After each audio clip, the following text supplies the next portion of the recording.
Hello friends, I am from Physics faculty of Careless Academy. Today we are going to learn about human eye. I hope you will all enjoy learning today's lesson, so let's start with our class. Now a very important topic, defects of vision and their correction. A person with normal eyes can, by virtue of accommodation, see clearly all objects that are at distance greater than 25 centimeters from the eye. In other words, the far point of a normal eye is at infinity and its near point is at about 25 centimeters from it. If due to certain abnormalities, person is unable to accommodate itself to various distances, then the eye is said to be defective. A defective eye's far point may be closer to the eye than infinity, or its nearer point may be farther away from the eye, that is from 25 centimeter. There are mainly three common refractive defects of vision. These are, first is myopia, or we can call them nearsightedness, second is hypermetropia or farsightedness, and third is presbyopia. First, let's discuss about myopia. A person suffering from myopia or short-sightedness cannot distinctly see distant objects but can easily see near objects. जिस इंसान को myopia होता है वो distant object मतलब दूर के objects को क्लियरली नहीं देख सकता है, but they can easily see near objects, पास के ऑब्जेक्ट्स वो क्लियरली देख सकते हैं.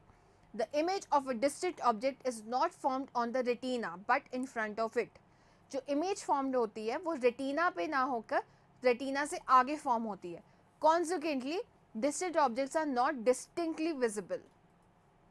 Myopia is due to any or both of the following factors. Number one is the lens may be thicker, more converging than the normal eye lens, and second is the eyeball may be elongated. Due to elongation, the distance between lens and retina becomes more than that for normal eye. The concave lens kept just in front of the eye receives distant parallel rays and diverges them.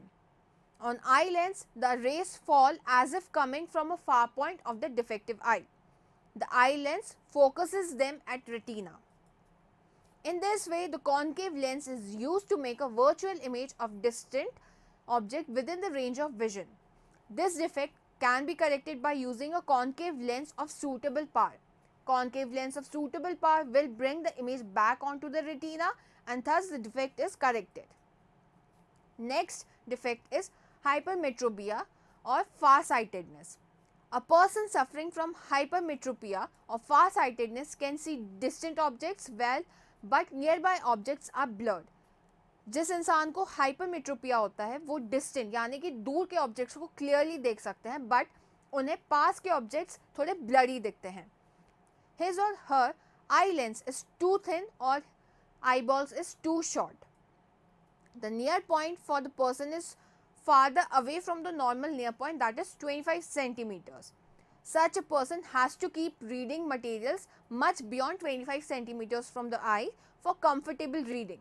This is because the light rays from a close by object are focused at a point behind the retina. जो image form होगी वो retina के पीछे form होगी. This defect arises either because first the focal length of the eye lens is too long, or second the eyeball has become too small. This defect can be corrected by using a convex lens of appropriate part. Eyeglasses with converging lens provide the additional focusing power required for forming the image on the retina. Third type of and last type of defect is presbyopia. Presbyopia is the eye's diminished ability to focus that occurs with aging. ये जो problem होती है वो ageing के साथ होती है. For most people, the near point gradually recedes away. They find it difficult to see the nearby objects comfortably and distinctly without corrective eyeglasses.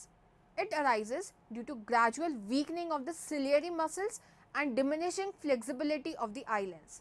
Sometimes, a person may suffer from both myopia and hypermetropia. Such people often require bifocal lenses. A common type of bifocal lenses consists of both concave and convex lenses. Now, let's discuss about refraction of light through a prism. Consider a triangle glass prism. It has two triangular bases and three rectangular lateral surfaces.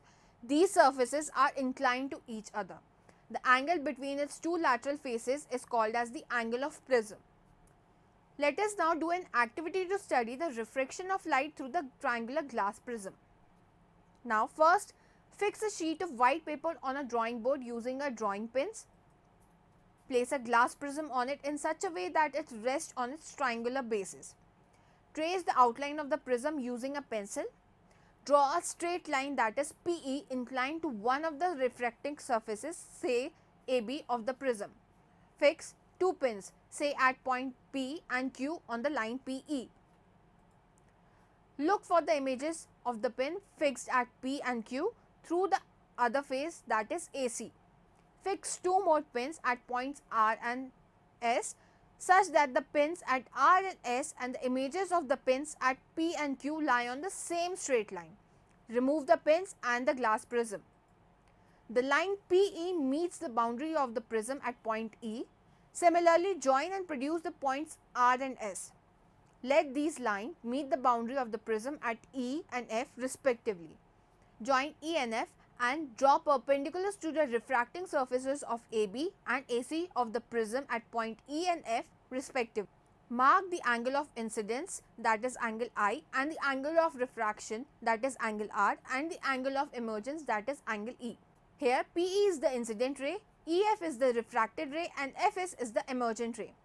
You may note that a ray of light is entering from air to the glass at first surface, that is AB. The light ray on refraction has bent towards the normal. At the second surface, that is AC, the light ray has entered from glass to air. Hence, it has bent away from the normal. Compare the angle of incidence and the angle of refraction at each refracting surface of the prism. The peculiar shape of the prism makes the emergent ray bend at an angle to the direction of the incident ray. This angle is called as angle of deviation. In this case, angle D is called as the angle of deviation. So students, this was all about the human eye and their defects, refraction through prism. I hope you all enjoyed learning today's lesson. If you have any more doubts, you can go to the following